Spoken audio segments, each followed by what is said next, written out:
Oknum TNI Angkatan Darat penabrak Handi dan Salsabila dalam kasus kecelakaan di Nagrek, Kabupaten Bandung, menjalani rekonstruksi pada Senin 3 Januari 2022 lalu.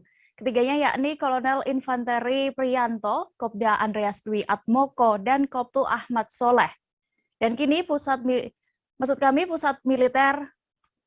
Polisi Militer TNI Angkatan Darat melimpahkan berkas perkara, barang bukti, dan para tersangka kasus kecelakaan yang menewaskan sejoli yakni Handi dan Salsabila ke Auditor Militer Tinggi 2 Jakarta. Informasi lengkapnya akan dilaporkan oleh jurnalis Tribun News, ada Reza Deni di sana. Halo rekan Reza. Halo Dea, selamat sore. Selamat sore Reza, bagaimana jalannya penyerahan berkas hingga tersangka kasus tabrak lari di Nagrek di Auditorat Militer Tinggi 2 Jakarta ini bisa Anda laporkan, silakan. Baik Dea, terima kasih. Benar sekali bahwa hari ini, Kamis, 22, Puspom TNI AD menyerahkan berkas perkara, tak hanya berkas perkara, dan juga barang bukti dan juga ketiga tersangka terkait kasus tabrak lari dan juga dugaan pembunuhan terhadap dua sejoli, dua remaja, yakni Handi dan Salsabila, ke Auditorat Militer Tinggi 2 Jakarta di Jakarta Timur. Adapun penyerahan berkas perkara tersebut hingga tersangkanya diserahkan sekitar pukul 10 pagi di Auditorat Militer Jakarta Timur, dan hadir di lokasi ada Dan Puspom TNI AD Letnan Jenderal Chandra W. Sukoco dan Puspom TNI Letjen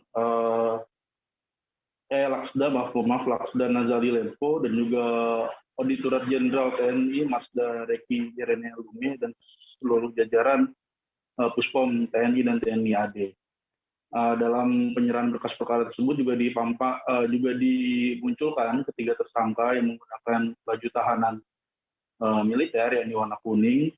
Tiga tersangka dipampang di depan para media, dan juga barang bukti berupa mobil, kemudian juga ada mobil yang catnya diubah menjadi warna abu-abu untuk keterangan dari Puspom. Kemudian juga ada buku-buku bekas perkara yang dihadirkan dalam acara tadi pagi. Demikian, ya. Baik, Reza, bisa Anda informasikan ulang tadi penjelasan dari Auditor Jenderal TNI terkait penyerahan berkas dan tersangka dalam kasus ini?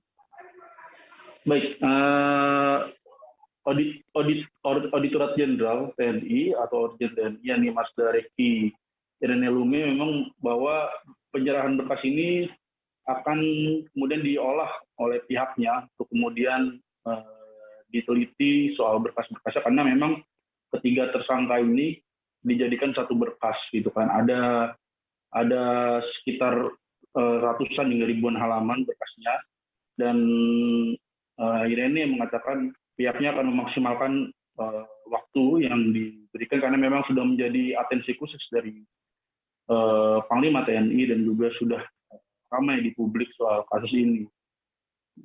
Irene juga mengatakan bahwa ketika berkasnya diolah nanti selama seminggu, nanti kemudian pihaknya akan menyiapkan soal persidangan yang juga bakal digelar tidak dalam waktu lama ini gitu. Paling lama mungkin sebulan sidang ini. Demikian deh ya. Lalu ketiga pelaku ini sudah sebelumnya sempat juga ya menjalani tes kejiwaan. Bagaimana hasilnya? Apakah juga sudah dipaparkan tadi?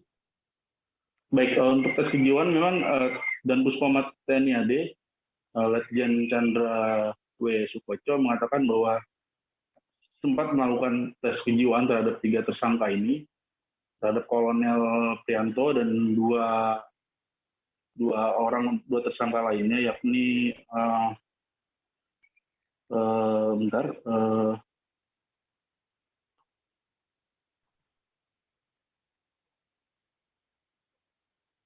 Koptu Ahmad Soleh dan Kopda Andreas Dwi Atmoko. Namun memang Letnan Jenderal Chandra tidak menjelaskan apakah hasilnya sudah ada atau belum, tapi dia memastikan bahwa tes kejiwaan itu untuk kepentingan instansi TNI AD.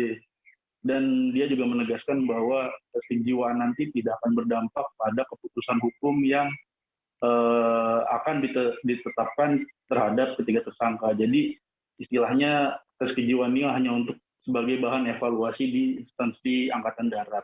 Jadi memang itu sudah wajar dilakukan ketika ada kasus tertentu supaya kedepannya tidak terulang lagi. Demikian dia. Baik, terima kasih rekan jurnalis Tribun News Reza Denny melaporkan dari Jakarta. Selamat bertugas kembali.